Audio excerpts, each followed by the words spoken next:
안녕하십니까. 하나님이 주시는 은혜와 감동이 있는 CTS 내가 매일 기쁘게 시작하겠습니다. 저는 최선규입니다. 반갑습니다. 안녕하세요. 김지선입니다. 안녕하세요. 네. 안녕하세요. 집사님, 우리는 이제 각 가정에서 복음의 1세대잖아요. 그렇죠. 네.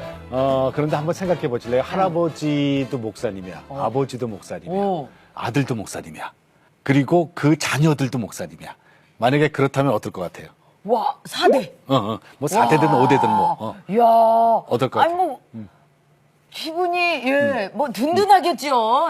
든든하면서 얼마나 좋지 않을까요? 일단 부럽죠. 네, 부럽죠. 믿음의 명가니까. 네, 믿음의 뭔가. 진짜. 근데 사실은요, 네. 우리 할아버지하고 아버지 세대의 그 목사님들은 얼마나 핍박이 많았어? 일제강점기, 그 다음에 6.25 전쟁 뭐 이런 거 있었잖아요. 그러면은, 순교자도 많았고 어려웠고. 그러면 목사님을 하겠다는 생각이 좀 덜 할 수 안 들 있죠. 수도 있을 그죠? 것 같아요. 그런데 믿음의 명가는 그 대를 잇거든요. 오늘 바로 주인공이 그분이십니다. 포항에서 오셨어요. 네. 포항중앙침례교회 섬기시는 김중식 목사님. 반갑습니다. 안녕하세요, 목사님. 안녕하세요. 네. 일식도 아니고 한식도 아닌 중식. 저희 교회가 좋습니다. 네. 학교 때 많이 들으셨죠? 포항에서 오시기 힘들지 않으셨어요? 간만에 기차 여행하면서 잘 왔습니다. 네. 제가 잠깐 아까 말씀드렸는데 그 4대예요, 그럼 목사님이? 저희 할아버지하고 이제 아버지, 네. 그다음에 네. 이제 제가 목회하고요. 네. 그다음에 제 둘째 아들이 네. 지금 사실은 그 목회 때문에 고민을 하다가 네. 직장을 다니다가 다시 이제 신학대학을 들어가서 네. 지금 3학년이에요. 네. 네네. 그렇게 해서 4대. 그러니까 그러니까 목사님께서는 3대이신 네, 거네요. 네, 네. 목사님이 자 그런데 네. 할아버님이 순교하신 목사님이에요. 네. 어떻게 된 일이에요? 저희 할아버님이 이제 1932년도에 이제 순교를 당하셨는데 네. 그 당시만 해도 목사님들이 많지 않았어요. 네. 그래서 한 분이 순회를 하는 거죠. 한 지역을 쭉 돌면서 네, 네, 순회를 네. 하시는데 저희 할아버님이 한번 이제 순회를 나가시면 6개월에서 1년 정도 순회하시고 한번 집에 오신대요. 예. 그런데 이제 그때도 순회를 하시고 집에 오셨는데 네. 그 당시에 마적단이라고 들었거든요. 한 30명이 그 동네에 들어와서 예. 교회에서 이제 마을에 있는 예수님 믿는 사람을 다 불러 모아놓고 네. 예수님 믿으면 죽인다고. 그러니까 그래도 예수님을 믿고 싶은 사람은 이제 이쪽으로 옮겨 앉아라고 그렇게 얘기를 했는데 하나씩 둘씩 가더니만 다 옮겨 앉았대요. 네네네. 근데 이제 마적단이 온다는 소식을 듣고 예. 교인들이 목사님은 좀 피신하면 좋겠다. 그래서 그 마루 밑에 이제 숨으셨대요. 네. 또 저희 할아버지가 둘째고 그다음 큰 할아버지가 계시는데 예.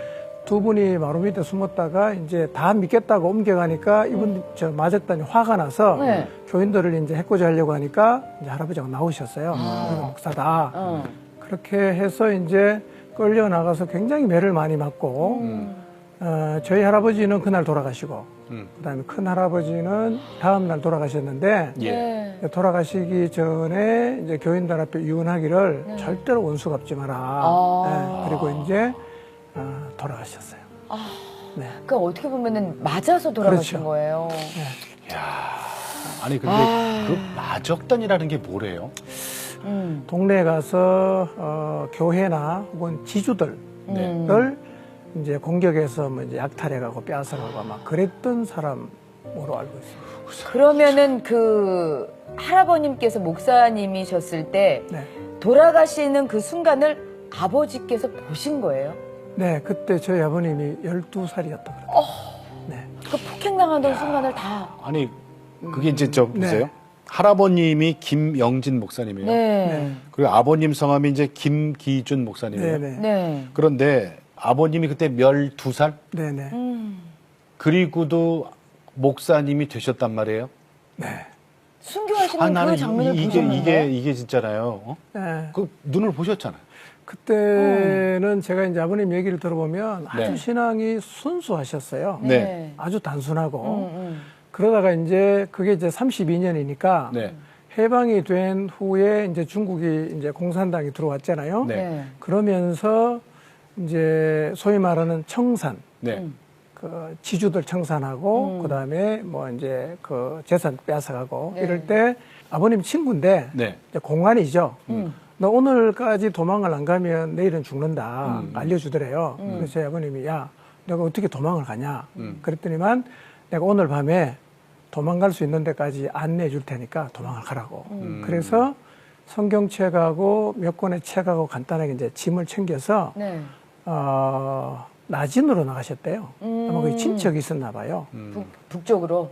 예, 북한 나진. 네네. 나가서 이제 남쪽으로 혼자 나오시다가 그때가 이제 6.25 사변. 예. 네, 전쟁 지역에 들어가셨나 봐요. 모르고. 그래서 그때 잡히셔갖고 거제도 포로수용소에 가셨어요. 예, 네, 예. 그래갖고 이제 포로수용소에서 이제 그 방공포로잖아요. 네. 공산당 실은 네네. 하지만 북한에서 왔으니까 이제 그쪽에 같이 있는 거죠. 그러다가 포로수용소 안에서 이제 방공포로들이 죽는 걸 많이 보셨대요. 본인도 죽음의 위험을 많이 느끼고. 네. 그러다가 이제 이승만 대통령이 방공포로는 북한으로 안 보낸다. 그래서 방공포로는 도망가라 그랬대요. 그때 아버님이 이제 도망을 나오셨어요. 그래갖고 대전에 그때 우리 침례 신학교가 있었거든요. 그 신학교에 가서 공부를 하시고 그다음에 예천에 가서 목회를 하시다가 예. 그다음에 어쩐 일로 이제 울릉도에 들어가셔서 울릉도에. 울릉도까지. 왜냐하면 그때가 아유, 이제 멀리 가셨다. 울릉도가 전국에서 침례교회가 많은 유일한 지역이었어요. 울릉도예요. 울릉도. 예. 아, 그래요? 네, 그렇습니다. 그래갖고 거기서 어머니 만나서 이제 결혼을 하시고, 네. 그 다음에 이런 생각을 하셨대요. 내가 재주가 많으니까 목회보다는 돈을 좀 많이 벌어서 하나님을 섬기는 게 좋겠다. 아버님이 어떤 재주가 있으셨는데요? 제가 봐도 참 대단하신 게요. 네. 뭐든지 갖다 주면 다 고쳐요. 네? 카메라도 고치고, 시계도 고치고, 뭐 피아노도 고치고, 올겐도 고치고, 하여튼 어떤 물건이든 가져다 주면 다 고치셨어요. 배우셨어요? 아니요. 타고나셨는데, 예. 그러니까 그 당시에 그 시간을 알려주는 예. 그 이름 지금 갑자기 기억이 안 나는데 그게 네. 시계. 시계가 굉장히 있죠. 중요한데 네네네. 그거를 저희 아버님이 고치셨어요. 기술자가 아니신데. 네. 그러니까 오. 뭐든지 보면 다 고쳤어요. 실제로 이제 뭐 그런 일도 하셨지만 머리가 제가 볼 때는 참 좋으셨다는데 발명을 또 하셨어요. 새끼 꼬는 기계도 그거는 제가 보니까 하다가 실패한 것 같고. 네. 그다음에 이제 우리 지금은 뭐 우리 한국의 모든 집에 다 있는데 보일러 있죠. 보일러. 예. 보일러를 보일러를 발명하셨어요? 예, 아궁이에다가 네. 이제 그 보일러를 만들어서 물을 네. 담아 갖고 네네네네. 그다음에 호수를 깔아 갖고 오! 예, 실험을 했거든요. 네네네. 아, 이제 다 됐다. 그리고 이제 특허를 내러 가셨어요. 네.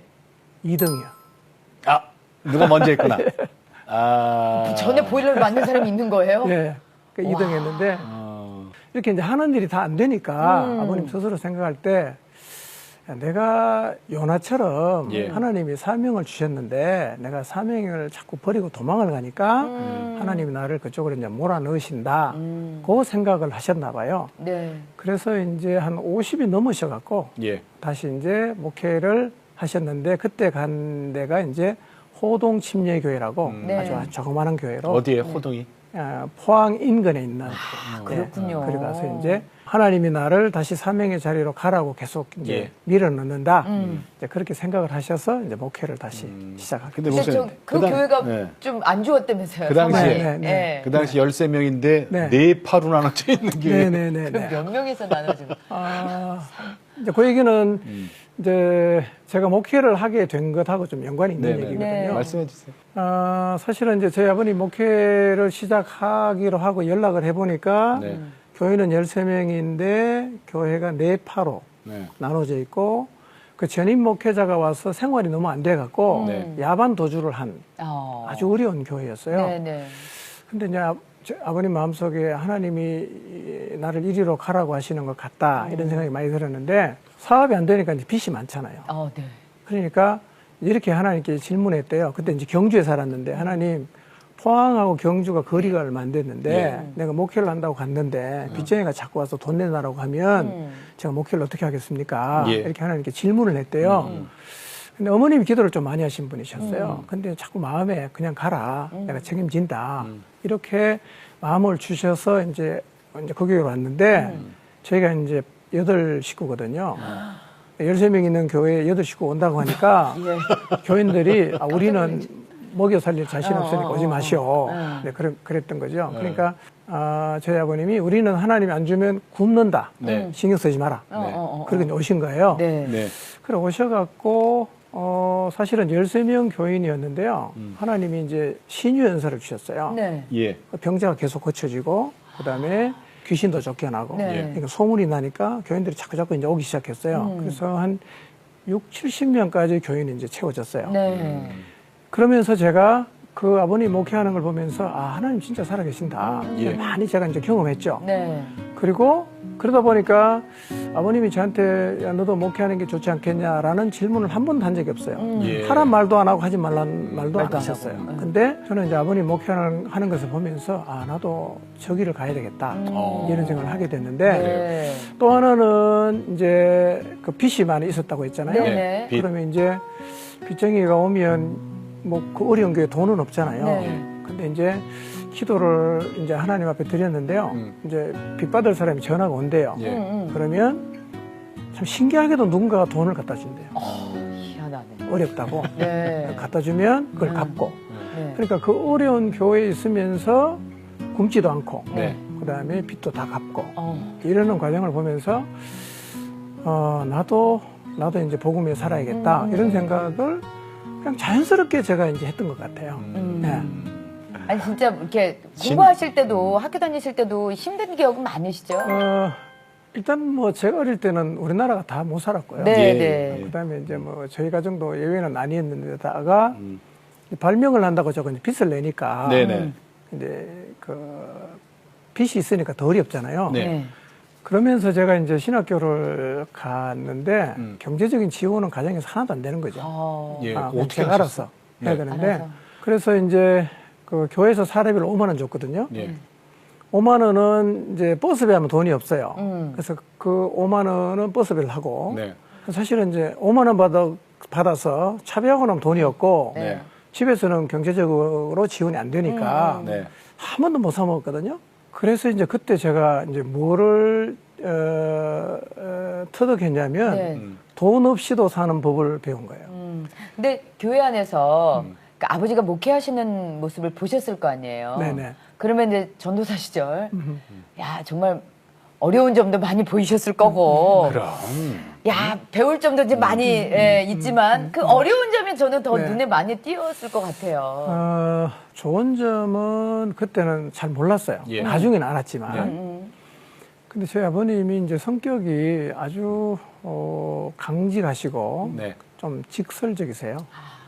그러니까 이제 내가 하고 싶은 얘기를 다 하면 이제 상처받는 사람이 생기잖아요. 그렇죠. 예, 네. 예. 그러다 보니까 이제 교인들이 그 말 때문에 좀 힘들어하는 분이 좀 계셨어요. 네. 그러니까 그 당시 제가 이제 전도사로 있고 부목사로 있으니까 그런 교인들을 찾아가서 제가 많이 이제 마음을 만지는 일을 했어요. 말이 그렇지 뜻이 그렇겠냐. 그렇게 이제 마음을 만지는 일을 많이 했었고요. 그래서 제가 이제 그때 결심한 게 나는 참 사람을 따뜻하게 품어주는 좋은 목사가 돼야겠다. 이제 네. 그런 생각을 했고요. 근데 지금 와서 보니까 둘 다 안 지켜졌어요. 직선적으로 얘기하세요? 저는 이제 좋은 목사보다는 바른 목사가 돼야 되겠다. 아. 물론 이제 직설적으로 표현은 안 하지만 네, 이해돼요. 네, 네. 네. 교정도 네. 필요하고 때로는 네. 책망도 해야지 그냥 등만 두들겨서는 안 된다. 예. 아, 예. 그래서 이제 내가 이제 바른 목사가 돼야겠다는 생각. 네. 아니 그래 아버님 그러면은 오직 저기 성경대로 간다. 네. 오직 복음. 그러니까 네, 네. 말씀도 좀 이렇게 좀 성격이 급하시면은 직설적으로 할 수 있고 네, 네. 빚도 많이 질 수도 있지만은 네. 정말 양보 안 하는 건 딱 이것이네요. 네, 네. 성경 네. 그리고 오직 복음. 절대로 타협을 안 하셨어요. 네. 제가 이렇게 곁에서 볼 때는 뭐 좀 대충 넘어가면 관계도 좋아질 텐데 굳이 저렇게 그냥 이 선을 탁 그으시지 않아도 될 텐데 예. 라는 생각을 사실은 제가 많이 했었어요. 나중에 보니까 그게 참 내게 내 목회에 있어서 네. 굉장히 중요한 자산이 됐다는 건 사실은 나중에 알게 네. 됐어요. 네. 그걸 배우게 되는 거죠. 네. 그러셨구나. 그 예. 목사님의 목회 인생에 아버님이 제일 큰 영향을 끼쳤고, 네네. 근데 또 한 사건이 있어요. 목회 네. 방향이 바뀐. 네네. 네.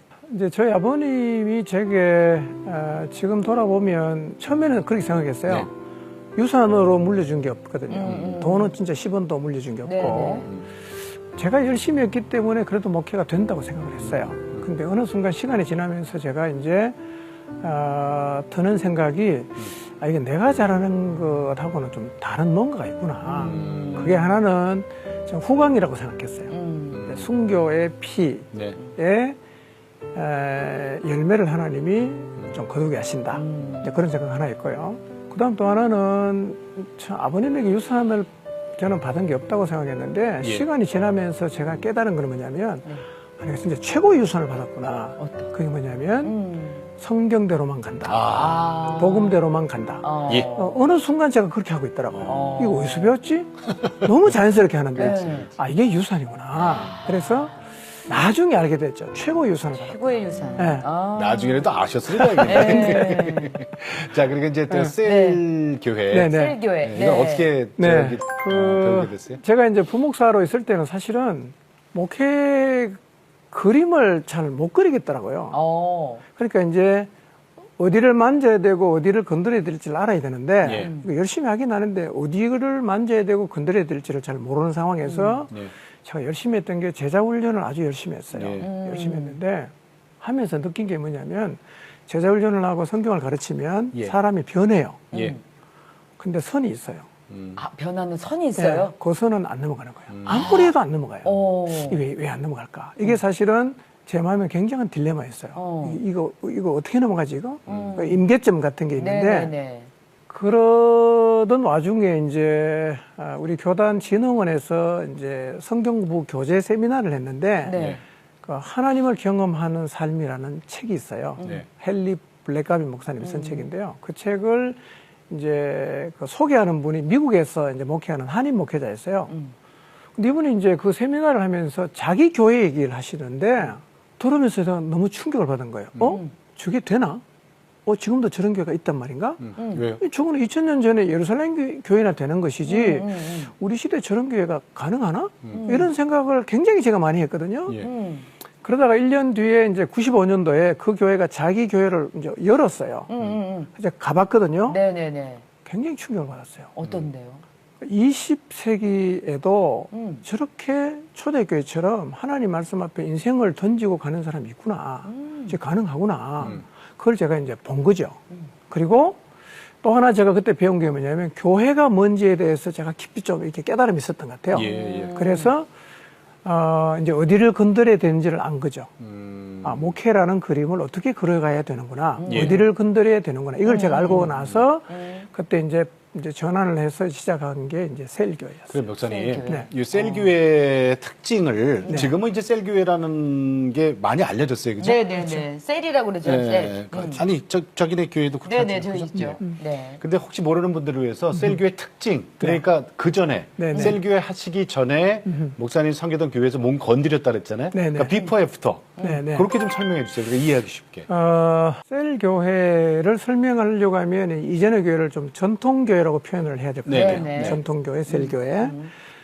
그러면 우선 제가 이제 그림으로 한번 설명을 해드리면 이렇게 연상을 해보시면 돼요. 이제 전통교회는 뭐냐면 한 분이 설교를 하고 청중이 다 이렇게 모여 있는 거죠. 그렇죠. 그게 뭐 10명이든 100명이든 1000명이든 다 듣고. 그러면 설교를 듣고 이 모여 있는 청중이 설교 말씀을 들은 대로 본인이 알아서 사는 거예요. 그렇죠. 이게 이제 전통교회라는 거죠.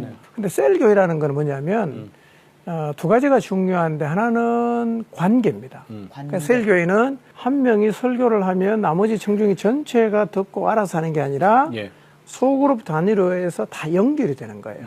연결. 그러니까 두 가지로 설명할 수 있는데 하나는 신앙을 어깨너머로 배우면 안 된다는 거예요. 그러니까 대그룹이 설교 중심으로 서 있다가 보면 누가 신앙생활을 어떻게 하는지 제대로 안 가르쳐주면 다 보고 배우는 거예요. 저 때는 저렇게 하는구나. 저 때는 저렇게 하는구나. 그러니까 신앙을 어깨너머로 배우니까 핵심을 잘 모르고 행동만 자꾸 이제 따라하게 되는 이런 현상이 생기는 거죠. 그 다음 또 하나는 연결이 안 되고 관계가 안 되다 보니까 교회가 마치 이제 어떤 느낌이 드느냐면 고아원 같은 거예요. 애들만 하는 거예요. 어른은 없고. 그러니까 소단위의 어떤 그 가족 공동체로서 엄마가 있고 언니 오빠가 있어서 새로운 사람을 자랄 수 있도록 도와주고 양육하고 이렇게 각 사람이 다 자라가는 게 사실은 성경에서 말하는 교회인데 네. 기존의 교회는 대그룹이 설교도 없고 본인이 알아서 하다 보니까 두 가지 문제가 신앙을 어깨너머로 배운다. 두 번째로는 교회가 마치 고아원 같다. 고아원 같다. 애들만 바글바글한다. 성장을 안 하는구나. 그렇죠. 네. 이러다 보니까 이제 교회가 자꾸 좀 단단해지지 않는 거죠. 그런데 이제 셀교회로 전환하면서 연결이 되고 그다음에 이 수직 관계 못지않게 수평적 관계를 중심으로 해 가다 보면 각 사람이 다 만져져요. 굉장히 단단해지죠. 그래서 이제 성경에서 말하는 교회 설계도 저는 설계도라고 표현하는데 네. 5가지가 있거든요. 하나는 뭐냐면 하나됨을 힘써 지켜야 되거든요. 예. 근데 사실은 하나 되는 거 어렵잖아요. 어렵죠. 예, 그래서 이게 힘써 지키라고 했는데요. 이제 교회가 하나됨을 지키는 게 쉽지 않은 이유가 교인 받을 때 면접을 안 보지 않습니까? 그렇죠? 너는 보니까 상처가 많구나. 외국이 됐네. 너 오지 마. 안 이런단 말이에요. 그러면 별의별 사람이 다 오죠. 맞아요. 그러니까 네. 이게 모아놓으면 난장판 되는 거죠. 저는 그게 교회 풍경이라고 생각해요. 네네. 항상 우아하게 서로 사랑하고 좋은 말 하는 게 아니라, 뭐, 우리가 커트라인 없고 면접 안 하고 다 받았으니까 그 사람이 다 그러면서 이제 빚어지고 세워져 가는 과정을 온몸으로 안아내는 게 사실은 교회이기 때문에 하나됨을 지켜야 되고요. 두 번째로는 분량의 차이가 인정이 돼야 된다. 먼저 온 사람이 임자가 아니라 분량을 따라 사역할 수 있도록 해야 되고요. 세 번째 교회는 하나님이 사람을 세우라고 부른 사람이 있어요. 목사와 교사와 그다음에 마디라고 에베소서 4장에 표현하고 있는데요. 그러니까 사람을 세우는 일에 부름을 받은 사람이 그 일에 헌신을 해야 돼요. 목사 말고 교인들도 그거 해야 되는데 근데 그렇게 돼야 교회가 건강해지죠. 그다음에 네 번째가 이제 아까 얘기했던 것처럼 연결이에요. 교회는 각계전투하면 안 되고 그다음에 신앙생활은 공동체라는 겁니다. 원래 혼자 사는 게 아니고 알아서 사는 게 아니라 공동체로 가야 되는데 프라이버시를 자꾸 존중하면 요즘에는 굉장히 좋은 교회로 보일지 모르지만 사실은 신앙생활은 공동체를 가는 거기 때문에 각 사람이 다 연결돼야 되고 그러다 보면 교회 안에는 가정에서 아들이 박사라고 해서 박사님 안 부르지 않습니까? 안목이야 이렇게 부르지 않습니까? 그게 교회 모습이어야 된다고 생각해요. 모자 다 벗고 명함대 내려놓고 예수 그리스도 안에서 우리 가족이다. 지체다. 그렇게 해서 한 대 뒹굴면서 만들어져 가는 것이 교회인데 그걸 저는 세일교회라고 말씀드리고 그러면은 저 목장이 있고 이게 뭐 저 각 교회마다 부르는 건 좀 달라요. 그렇죠. 목장이란 말 많이 쓰니까 이제 목장이에요. 목장을 이끄는 목자가 있잖아요. 목자가 그러니까 평신도 리더예요. 근데 평신도 리더를 많이 세우셔야 되잖아요. 그건 어떻게? 그렇죠. 저는 목자는 교육으로 저는 안 된다고 믿어요. 그래요. 사람은 교육으로 되는 게 목자는 교육으로 되는 게 아니라 목자는 태어난다고 저는 믿어요. 목자의 자질, 리더십 이런 것들은 태어나기 때문에 그런 사람을 찾아야지 그 과정을 마스터한다고 목자는 해보니까 안 되더라고요. 그래요. 그래서 이제 저희는 사실은 목자를 잘 안 세우는 편이고요. 지금도 그 목장이 숫자가 너무 많아갖고 나눠줘야 되는데 목자가 없어서 못 나누는 목장이 꽤 많거든요. 근데 저희는 그래도 목자는 아무나 안 세워요. 그래서 목자를 세우는 과정을 제가 14가지로 언젠가 이제 국민일보에 한번 기고를 한 적이 있어요. 그러니까 어떤 분이 이제 그걸 보더니만 이런 사람이 어딨냐고. 그게 뭐예요? 14가지가? 14가지 제가 다 기억은 못 하는데 몇 가지 말씀드리면 이제 리더십이 있어야 된다. 그다음에 본이 돼야 된다. 그다음에 정서에 왜곡이 없는 사람은 없지만 상처가 치유된 경험이 있는 사람이 된다. 그다음에 돈에 인색하지 않아야 된다. 그다음에 대하기 편한 사람이어야 한다. 그다음에 순종할 줄 아는 사람이어야 된다. 그다음에 하여튼 그 14가지. 저게 지금도요 6가지 꼽아주셨는데 요걸 다 만족할 수 있는 사람이 교회 몇이나 될까. 그래서 목자가 나오기가 힘든 거군요. 찾는 거죠 계속. 근데 사실 평신도 리더 목자 잘못 세워놓으면 그 셀이 어딜 가냐면 산으로 가요. 맞습니다. 그럴 수 있어요. 우리 공동체 신앙의 땅에 뿌리를 내린 사람만 세워요. 쉽게 설명하면 손님한테는 우리 영혼을 안 맡긴다. 그래요? 우리 땅에 뿌리를 내린 우리 가족이어야 우리 아이를 맡길 수 있지. 네. 그 단일 온 사람한테 우리 그거 안 되죠. 다음 세대를 맡길 수 없으니까 저처럼 예. 신앙의 땅에 뿌리를 내리고 저희 교회는 2대, 3대가 같이 신앙생활하는 가정이 많습니다. 그래요? 네. 땅을 지켜야 된다. 포항이니까 그것도 지방에 있으니까 그것도 좀 서울보다는 가능성이 있네요. 오히려 더 어려워요. 어려워요? 왜냐하면 직장이 없어요. 직장? 그러니까 그 땅을 지키려고 하면 젊은이들이 그러네. 굉장히 희생을 해야 돼요. 거기 머물러야 되니까. 예, 머물려면 직장이 없잖아요. 그러네. 포항에 좋은 거 많은데. 그러니까 이제 포항에는 철강 쪽은 많아요. 네. 근데 예를 들면 화학계통이나 네. 이런 쪽에는 직장이 하나도 없어요. 그러네. 그럼 목사님, 저기 이런 얘기 있어요? 밖에 나갔다가도, 네. 뭐 나갈 수도 있죠, 그죠? 네네. 졸업하고. 그리고 다시 포항에 오는데, 네네. 교회 근처로 이사 온다고요? 나갔다가 들어오는 경우도 있고, 네. 네. 그다음에 저희 교회가 이제 이사를 갔는데 네. 12년 됐거든요. 네네네. 그때 이제 주변에 있는 부동산에서 이제 좀 놀란 게 뭐냐면 예. 요즘도 교회 따라 이사 오는 사람이 있는가? 왜냐하면 뭐 그렇게 멀진 않았지만 네. 저희 교인들이 다 북쪽으로 이사를 왔어요. 교회 남구에 있는 있다가 이제 쪽에서? 다 이사를 왔거든요. 저희 교회가 이제 이사 오는 이유가 이제 저는 가능하면 매일 교회 나와서 기도를 해라. 매일 나와서 기도해라. 물론 집에서 기도할 수 있으면 해도 되지만 나도 예. 집에서 하니까 잘 안 되더라. 기도할 수 있는 최적의 공간은 있다. 나는 그게 우리 교회 지하실이다. 예. 그렇게 얘기를 하니까 이제 본인들이 이제 매일 기도하러 나가려고 하니까 멀면 힘들잖아요. 네네네. 그러니까 이제 가까이 나오기도 하고 그렇습니다. 그것하고 연관해서 조금 다른 차원인데 신앙의 이제 땅을 저는 이렇게 말하거든요. 신앙의 땅을 정해라. 예. 우리 교회 아니어도 괜찮다. 네가 하나님에게 사명을 받은 신앙의 땅에서 거기서 네 자손 대대로 주님을 섬겨라. 그게 가치 있고 의미 있는 거다. 그러니까 꼭 우리 교회를 이사라는 얘기는 아니다. 땅을 정해라. 그리고 정했으면 고수해라. 이제 그렇게 얘기를 하거든요. 그러니까 이제 저희 교회는 그렇게 땅에 뿌리를 내리는 사람이 많다 보니까 다음 세대를 위해서 우리 세대 희생하자. 다 우리 자식들이니까. 우리 애들 여기서 신앙생활 할 거니까 우리 좀 희생하고 다음 세대를 위해서 헌신하자. 예. 근데 다 그 받아들였어요. 저는 땅을 지키는 게 왜 중요하냐면 땅을 지켜야 신앙을 지킬 수 있고요. 네. 신앙이 전수가 됩니다. 네. 그다음에 신앙의 역사성이 생기고 네. 신앙의 전통이 생기고 네.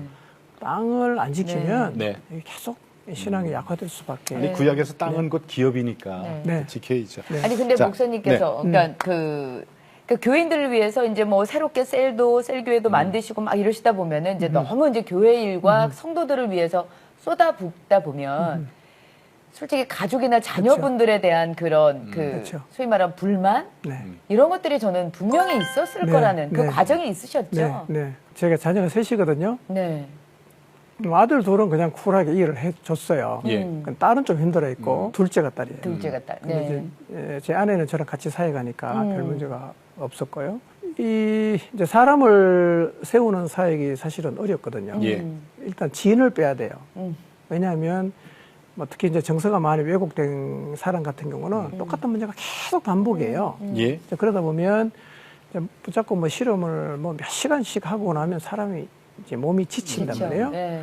그러면 집에 들어오면 쉬고 싶잖아요. 이제 이런 일이 있었어요. 제 아내가 이제 사람을 붙잡고 막 실험을 하고 이제 지쳐서 집에 들어왔는데 딸이 이제 얘기를 좀 하고 싶다고 엄마 나하고 얘기 좀 해 그랬는데 너무 지치니까 미안해 내일 얘기하자. 그리고 방으로 들어간 거예요. 뭐 들어가서 얼마 안 했더니만 또 어디가 또 나가는 거예요. 그리고 어디? 이제 그 지체 중에 한 명이 또 이제 전화가 오니까 또 나가는 거예요. 그러니까 이제 딸이 지켜보더니만 이렇게 이제 질문을 했어요. 엄마는 교회가 중요해, 딸이 중요해. 그래서 이제 걔는 좀 힘들어했어요. 근데 이제 그래도 이제 예수님 믿고 나서 아이 둘인데 네. 지금도 결혼했어요? 결혼했고 아따님이 네, 결혼해서 이제 남편이 전도사고 전도사예요? 네. 사모님 되셨네. 사는데 뭐 우리하고 똑같이 살아요. 물론 이제 아이를 시간을 내서 돌봐주려고 노력은 하지만 네. 예. 어차피 영혼을 위해 살려고 하면 사실은 그 애 셋만 돼도 부모가 인생을 줘야 되잖아요. 똑같이 사람을 세우는 사역은 목회자가 인생을 안 주면 사람 못 세웁니다. 그러니까 따님도 이제 이해하는 거죠? 예, 똑같이 사니까. 근데 목사님, 네. 목사님 섬기시는 포항중앙침례교회의 특징 중에 하나가 그 사위도 이제 그런 과정을 통해서 목회자가 됐는데 네, 네.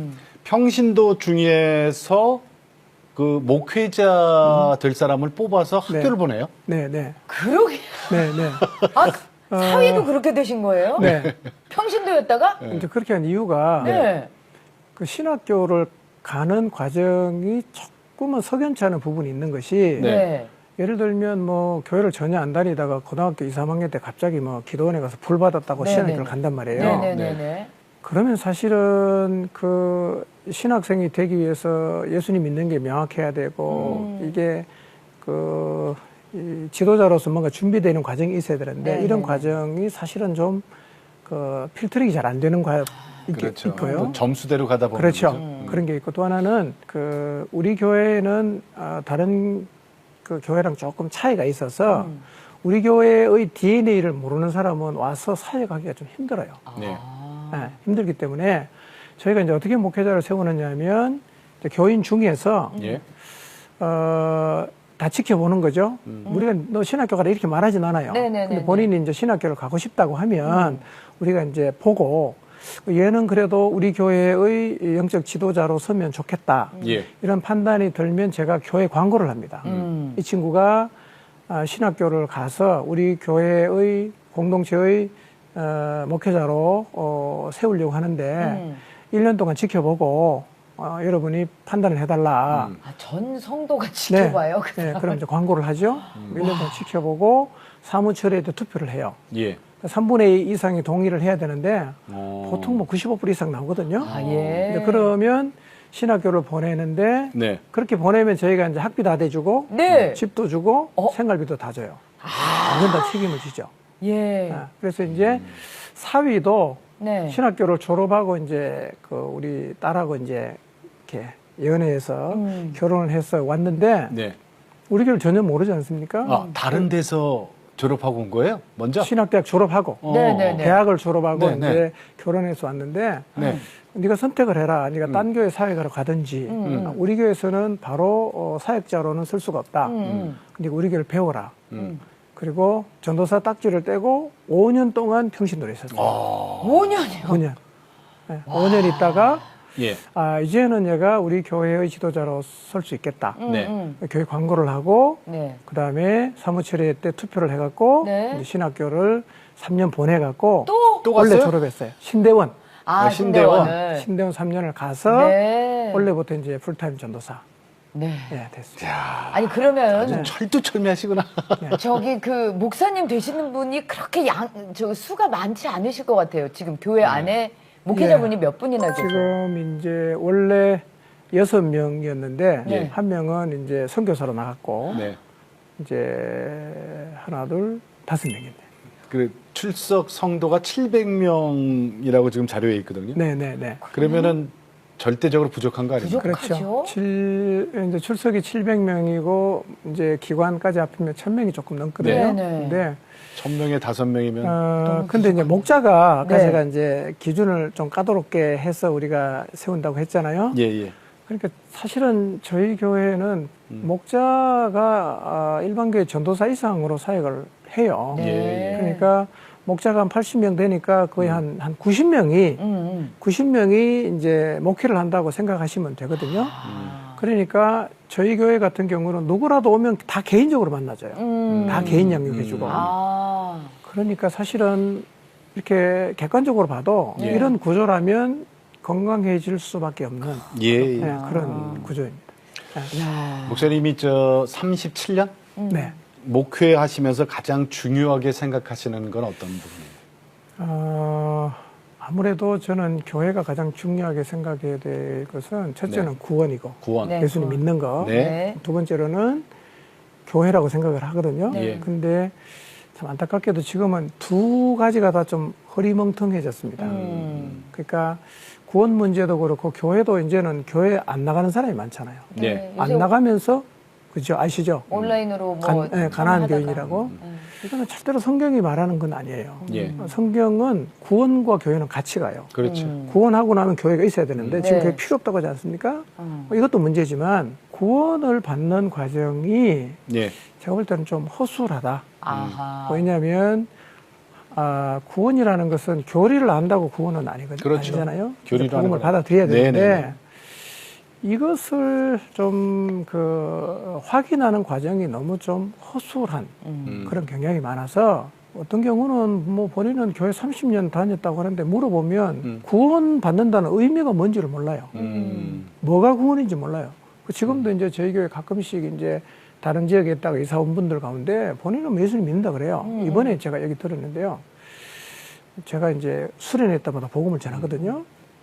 복음을 다 듣고 한 얘기가 저게 믿는 거라면 나는 안 믿는 거 맞는 것 같다. 자, 라는 얘기를 한단 말이에요. 이제 그런 사례가 꽤 많아요. 네. 한 사람이 예수님 믿고 구원받는 것은 한 사람의 영혼을 결정하는 문제인데 그렇죠. 네. 그리고 그거 하라고 하나님이 교회를 세웠는데 교회가 그걸 안 물어주면 누가 물어주냐 이거예요. 그럼 세상에서 한 사람의 구원을 물어주는 데가 있냐? 학교에 가서 물어주냐? 직장에서 물어주냐? 어디서 물어주냐 이거예요. 아무나 안 물어주잖아. 교회는 물어줘야지. 그러니까 예수님을 믿는 것을 저는 분명하게 해야 된다고 생각합니다. 교회가. 근데 저희 교회는 예수님 믿고 나면 진짜 변해요. 삶이 변하거든요. 그래서 우리 교회 교인들이 이제 요즘 젊은 애들 보면 좀 방황도 하고 그러지 않습니까? 네네. 희망이 뭐냐면 예수님 믿는 거예요. 왜냐하면 쟤도 예수님 믿으면 쟤처럼 변할 거야. 이런 생각이 있는 거예요. 어떻게 하든지 예수님 믿게 하면 예. 제 인생은 그때부터 하나님 책임진다. 그래서 예수님을 믿으면 저는 하나님 말씀대로 순종합니다. 네. 근데 믿는다고 말을 하는데 사실은 안 믿는 거를 믿는 걸로 쳐놓으니까 안 되는 거죠. 안 믿는 그렇죠. 사람은 어떻게 하나님 예, 말씀대로 맞습니다. 삽니까? 못 살거든요. 그러면은 혹시 교회 성도님들 중에 아까도 말씀하셨지만 방황을 하고 뭐 그렇게 인생을 갖다가 좀 힘들게 살았던 사람도 예수님을 제대로만 만나면 변화될 수 있다고 하셨잖아요. 네. 혹시 지금 이게 성도님들 중에 네. 그런 과정을 겪었던 좀 기억나는 분 있을까요? 뭐 사실은 그런 사람이 굉장히 많습니다. 굉장히 많아요. 사실은 다죠, 뭐. 그 중에 하나, 한 네, 명 네, 네. 재밌는 얘기인데요. 네. 이 친구가 이제 군대를 가기 전에 예. 이제 형들, 청년이었어요. 형들을 만나서 계속 술 먹고 뭐 이렇게 놀았어요. 근데 지금 군대를 갔다가 제대를 하고 와서 보니까 형들이 다 술을 안 먹더래요. 다 변해 있더래요. 네. 그 이상하다. 저 형들이 왜 저래? 가서 물어봤더니만 나 예수님 이거 이제 안 한다. 그렇게 얘기를 하더래요. 이 친구가 어떤 친구냐면 네. 주일날 교회 가면 너무 지겨우니까 토요일날 일부러 밤을 새워요. 예배 시간 자려고.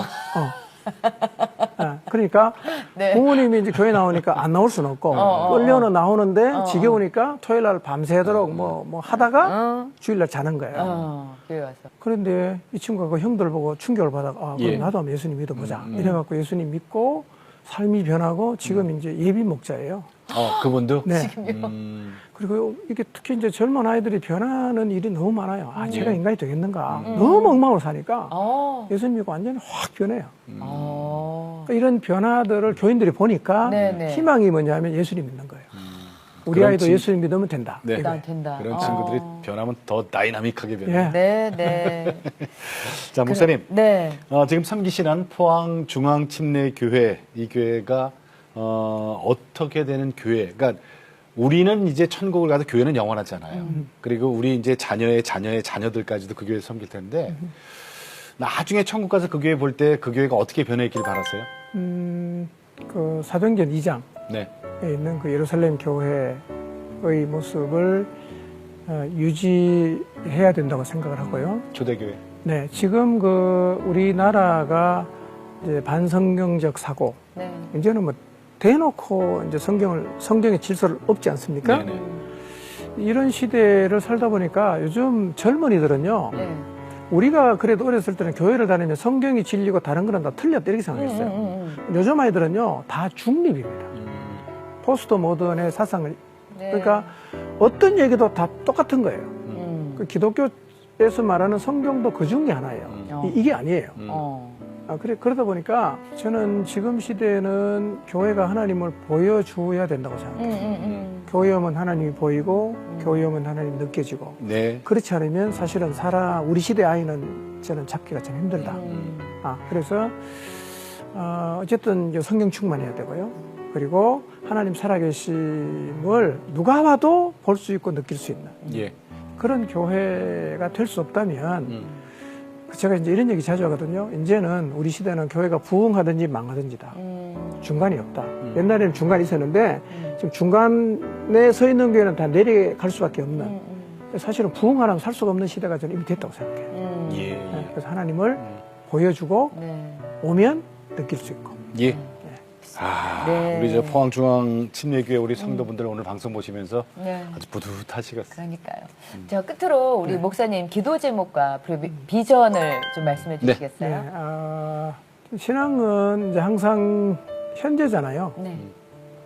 저는 이제 교회 안에서 뭐 수련회를 하거나 어떤 일을 하면 교인들이 은혜를 많이 받았더라고요. 그럼 항상 제가 이제 이야기합니다. 그 얘기는 이번 주까지만 해라. 다음 주부터 하지 마라. 네. 왜냐하면 자꾸 우리가 옛날 울겨 먹으면 안 되니까 지금 얘기를 해라. 현재 얘기. 그래서 과거를 울겨 먹거나 미래만 계속 말하지 말고 현재가 제일 중요하다. 지금 살아있는 게 중요하니까 늘 기도 제목은 지금 살아있는 교회가 되는 것이고요. 두 번째 비전이라는 것은 사실은 여기 오기까지 제가 특별하게 비전을 가졌다기보다는 그냥 하나님 말씀하신 대로 오다 보니까 여기까지 사실은 왔거든요. 근데 이제 시대가 자꾸 악해지니까 이제 저도 이제 구호가 좀 바뀌었어요. 네. 이제 처음에는 다음 세대 신앙을 전수하자. 이제 그게 사실은 제가 계속 외쳤던 구호인데 이제는 신앙 전수만으로는 안 된다. 용사로 세워야 된다. 예. 안 그러면 이 시대를 못 이긴다. 예. 그래서 우리의 다음 세대들이 진짜 신앙의 용사로 서는 거. 네. 그렇게 설 수 있도록 돕는 거.